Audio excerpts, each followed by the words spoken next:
In this video, we will discuss checking water coolant flow using a CP5i control pad.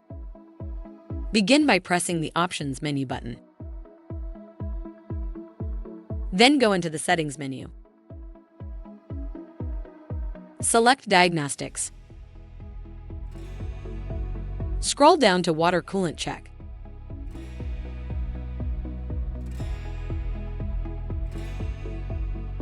Withdraw the handpiece you would like to test and press Start. The handpiece will spray water coolant for 5 seconds until the timer hits 0 and the chime sounds. Adjust the water and repeat as necessary. When finished, return the handpiece to the holder.